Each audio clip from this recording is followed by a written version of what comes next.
real estate is less volatile, so I don't see that prices will go down anytime in the immediate future. And the demand of this kasi is not based on people's how do I say this?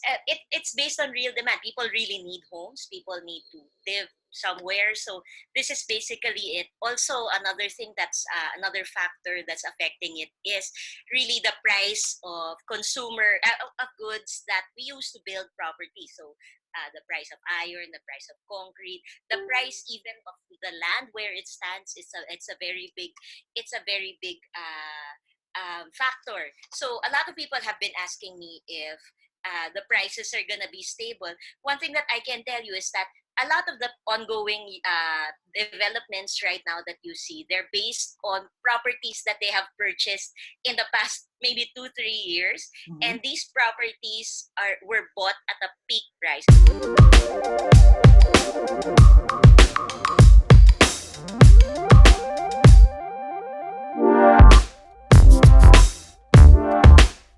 So hey guys, we are in for a treat. No, we're gonna talk about real estate, especially now that we're in times of crisis. But here's what's interesting: I've talked to so many real estate people in this channel, but this time, this is my first time to interview someone na bukod sa sobrang yaman, schoolmate ko nung high school. Oh, schoolmate ko nung high school. Tama, schoolmate, no? Yeah, one or two batches different. So without much ado, I'd like you guys to meet Joann Palanca. She's been in the real estate industry for more than 17 years already, and she's gonna at least give us her insights on what's happening right now. Because the stock market is so different from the real estate market, and there's a lot of panic in the stock market. But even though people think about the real estate market as something that's stable, something that really won't go down, baka there might be some risk. And I know it's nice to hear someone who's been in the industry for quite some time already, so that you can shed light on what's going on. So first things first, before I begin, Joanne, tell people more about yourself also, so they have context on where you're coming from in all of this. Okay, hi Marvin. Mm. This is my first vlog ever. I'm not really a techie, so I hope you guys bear with me. But I'm coming from a point where I'm doing corporate right now, but I've been doing real estate sales for 17 years. But apart from that, for me, it's more importantly is I invest a lot in real estate. So something bordering on obsession. And I really feel that more than a job, it's something that I want to share to people, that real estate investment is simple, it's easy, it's not just for the rich. So even in times of crisis like this, I think it still applies. Wow, Yeah. amazing. So I'll go right into it na. First question. In times like this, will real estate prices go down? Well, that's a really good question. It will really depend. There's a difference between, I think you do a lot of stock market investing or something, but there's a difference because real estate is less volatile. So I don't see that prices will go down anytime in the immediate future. And the demand of this kasi is not based on people's how do I say this? It's based on real demand. People really need homes. People need to live somewhere. So this is basically it. Also, another thing that's another factor that's affecting it is really the price of consumer of goods that we use to build property. So the price of iron, the price of concrete, the price even of the land where it stands is it's a very big factor. So a lot of people have been asking me if the prices are gonna be stable. One thing that I can tell you is that a lot of the ongoing developments right now that you see, they're based on properties that they have purchased in the past maybe 2-3 years, and these properties were bought at a peak price. Especially, well, I'm doing condominium, so this is basically for condominium. So there's no way that the developers can actually build anything with substantially reduced price, because we already computed it based on the price of the acquisition price of the properties that we bought plus the construction materials. So it's a finite number. It cannot go down. It Okay. cannot go down. The best thing that we can do if the product won't move is we're going to wait a little while until the economy gets going and then it moves. But basically, I think that's it. Okay. Going down a little. I'm by the way, guys, I don't know if you know don't know this. This is ano lang on the spot. This is raw. I didn't send her the questions in advance.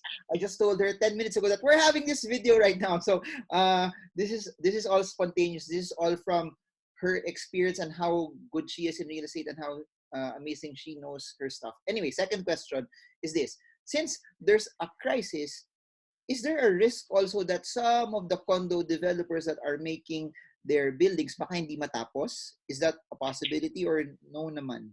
Well, I guess it's always a possibility. That's why normally for regular people, I would suggest really go with the big developers. Mhm. In addition to the fact that they're more stable, um, the average person would probably just buy one, two properties in their whole lifetime. Mhm. So the yield is good. I mean, if you're going to compute the yield, if you're going to compute the price per square meter, I think better go with a developer that is already known and who has a good track record. This way, you will mitigate the risk because there's Mhm. always a risk that Mhm. a Mhm. development will not be completed. Okay, great.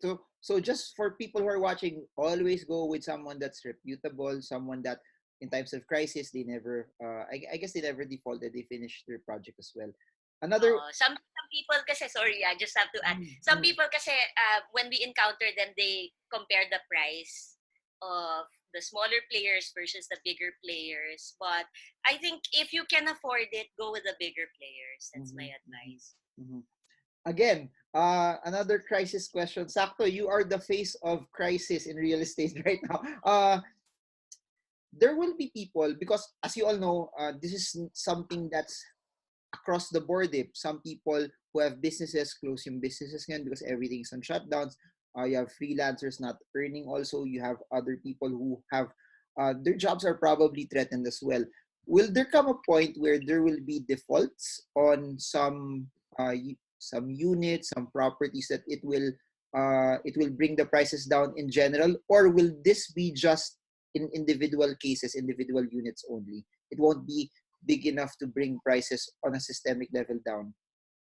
Yeah, I don't think it would be big enough. I'm sure there will be isolated cases, but if an investor should be advised that you have to have an emergency fund before you actually invest. So most of our investors actually have that. So I'm sure that there will be some, but I don't think it would be big enough or significant enough number to cause a major uh, downtrend in Okay. pricing. Okay. Amazing. Another question in line with that. For example, if I'm that person, I'm the one who doesn't have income anymore, and I want to liquidate. How do I price it? Do I price it lower than the market price, or isipin ko lang, binili ko to 5 million, 10 million na siya ngayon, mabenta ko lang siya ng 7 million, okay, okay na to. How should I liquidate, and who should I approach so that I can liquidate it faster also? Especially right now, no, a lot of people are scared. They want to have cash muna at this point in time. What do you suggest? Well, it will depend on at what stage the property is at already. Let's say So let's say ano if lang, just to qualify, let's say tapos na siya. okay, It's already RFO. okay. They just siguro it's under amortization and probably they're thinking that walang papasok I may not have the money to pay for the monthly, and I don't want that uncertainty. Yan. Oh, that's a really good question because that's a really good question. I would suggest somebody asked me that once. I said that what you do is you check the going rate or the going price. Normally, of course, if you price it higher than the going rate, it's not gonna be sold. Mhm. But I don't necessarily recommend people to price it lower. What I normally would say is you check how much you acquired the property, how much you've already put in, and check what kind of yield or uh, what kind of yield you want. So even if it's priced a little lower, but you were able to meet your investment goal, I think there's nothing wrong with pricing it a little bit lower. So yeah, but just before anything else, go to a broker that specializes or more than one broker and ask first what's the going rate, because sometimes the broker you'll meet will give you a really really low price, or and then it will get sold immediately, and then you'll find out that it's going for 1 million more. Kawawa ka naman, right? But sometimes naman they will give you a higher price, and then you'll say, how come my property is not so easy to liquidate, and it's supposedly before everything happened, it's a seller's market, so supposedly it's easier to sell. So you have to check the price first. Look for a broker that you trust. I'm not sure if I also asked this now, but is there a specific like percentage that wag kang bababa dito sa percentage na to? Not 20% lower, not 25% lower, or not 50% lower, ganon. Is there something like that? Well, wala. There's no rule of thumb Okay. naman. But basically, if it's fully paid, you will have to pay 6.5%. I think doc stamps, transfer tax, all of those things. So of course, you don't want to lose money. I mean, ako, I'm hoping. I mean, I'm sure there are a lot. Some people who lose money, but on real estate, but it's not as common. I think more people make money because it's a little bit more stable. So for me, if you can wait a few more, a few more months, if you don't really need it, don't liquidate if you're going to lose. If you really need to liquidate, just well, yeah, it's okay to price below the market, but check how much you've actually made. If you've made more than 10% and you've held the property for 1 year, I think that's good enough, right? Because yeah, I mean, what kind of bond or time deposit would do that? So yeah, yeah. Okay, So there. amazing, amazing. Now, just in that lines also, no, let's go to the other side naman. We always say that this is one of the best times to be able to position. If I am the person who has cash and I want to find great deals like this, saan ako maghahanap? Do I message all of the brokers right now na, o baka pag may kilala kayo nagbebenta, ako, naghahanap ako, may cash ako, or do you log into Lamudi right now, punta ka na sa carousel, naghahanap ka na kung may nagbebenta ng rush ngayon, what's the best approach to do this? Feeling ko madami kang alam na ganyan kasi sobrang galing mo, sobrang yaman mo sa real estate eh. So, Oh no.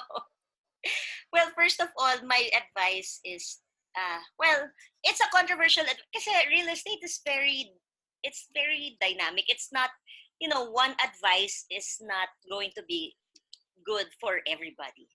That's the difference. Because, there's always the location pa, there's the acquisition cost, and all those things, the condition of the property, all of those things. There's so many factors. There are mind-blowingly, parang, there are so many factors. But for me, the thing that you need, for me, I mean, advice lang, is don't pay in cash first.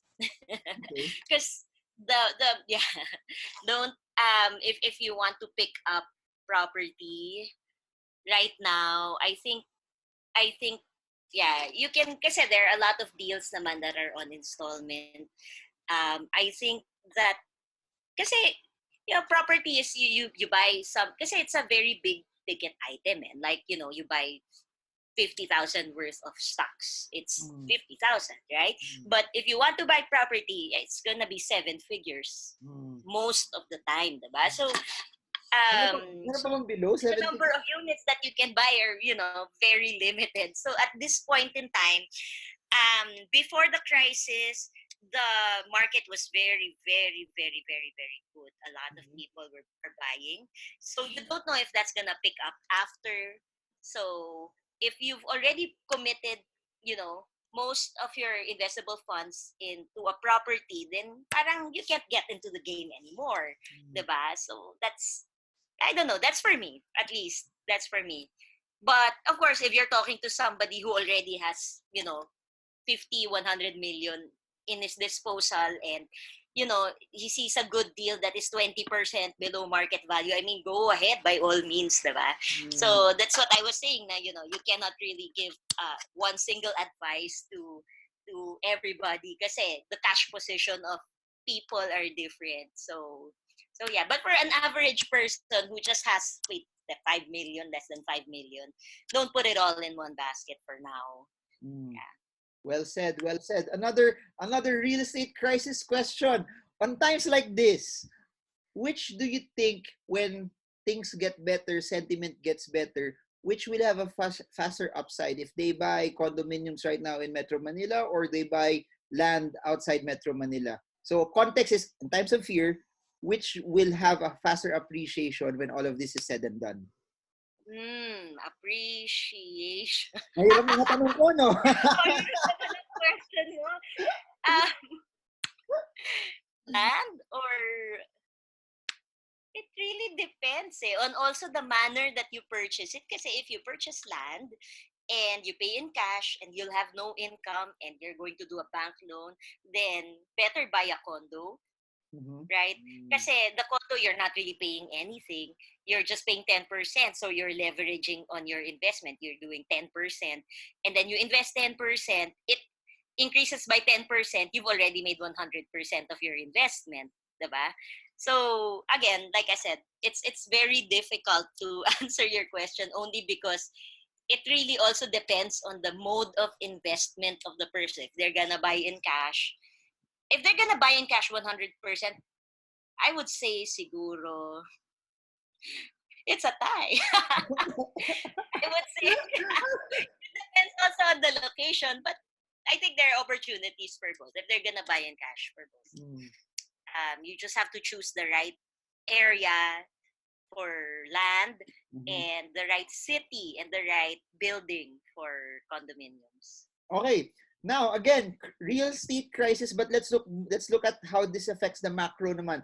Uh China was one of the most hit in all of this. The pogo industry is also connected to China, and a lot of our real estate appreciation over the past 2 years or 3 years is directly connected to China. How does this impact our real estate market? Well, well, it's true that a lot of people, a lot of the Chinese have been buying for the past 3 years, and it has driven the prices up. But this is not the only factor why Mm. prices are up. It's actually our increasing GDP. It's the fact that more people are investing. The fact that the pogos are here, it's not just. The prices are increasing not just because the Chinese are buying, but because the Filipinos have more confidence in buying because they know that rental wise, the yield is gonna be better because the Chinese are renting it at really really high prices. So I think I don't think that's well. It depends on the city, but I think it's not going to end anytime soon. We have a really big housing backlog as well, and for an economy that is growing and for a population of 30 million in Metro Manila, I think that the demand is enough to sustain at least what's happening in Metro Manila right now. Wow.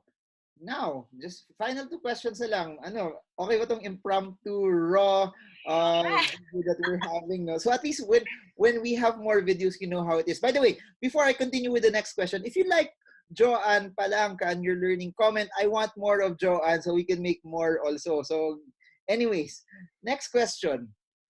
What if what's your advice for people right now who own real estate? Should they be scared? Should they relax lang? Kasi at the back of my head, I was thinking na yung stock market bumabagsak. Feeling ko yung mga real estate investors chill lang sila because they're not experiencing all of this volatility. So, any advice for real estate investors right now? Well, I think real estate is must chill right now because nga, the, it's a little more stable. For me, I don't only have properties that I rent out long term. I also have short term. So in a sense, I'm also getting hit because a lot of the Airbnbs are vacant. Oh. A lot of the condos have restrictions on moving in. So, but that's okay kasi everybody's taking a hit. The corporations are taking a hit. Stock market is taking a hit. That's okay. I think that's okay. But in terms of property values, I don't see any time soon that people should get nervous. Yeah, I don't think, not anytime soon. Okay. By the way, comment below if you guys have any questions, then we'll try to make a video based on your questions as well. To end, this is what I've been asking a lot of people uh, over the past week or so. No, there's a lot of people right now scared, panicking, fearful. Any words of hope or inspiration for them at this point in time? Because it's really a lot of people now are losing money. A lot of people don't don't know where the money will come from if this drags on for more than 3 months, etc. If you were in that position na you don't know what's gonna happen, what will you do? well, kasi I'm a Christian, so all I can say is that everything that happens is for our good, and I believe that God has a plan for everything. We should be thankful not only for earning, but also sometimes there's a purpose for why all of these trials are happening in our lives. So to give people hope, there's no other hope other than in Jesus Christ. Our hope is in the Lord. So I don't know if yeah. So yeah, that's it. Basically, Okay. that's it. Galing. Amazing, no? So thank you so much for being part of this very, very raw and biglaan vlog that we're having together as well. So yun lang. Thank you so much for being part of this. If you're watching this for the first time, I hope you got a lot of the insights that Joanne shared as well. Because at the end of the day, what I want for this, as you're listening to this, is number one, you base your decisions based on logic, based on numbers, based on what other people are the experience that they have, especially for people who have seen our crashes and recessions, that you don't base your decisions just purely on emotion, because you will lose if you base your decisions on emotion, because emotions will cause you to fear and panic, and then that's when you decide based on that. And I hope that you're not basing your monetary decisions based on fear and panic. And I hope whatever John said somehow helped you and gave you a proper insight on how you could go about your investment. So thank you so much to everyone who joined us. I hope this video helps you trade well, trade strong, trade smart. See you all again soon, guys, and God bless you all. Thank you so much, Joann Palanca, also for joining us as well. Thanks.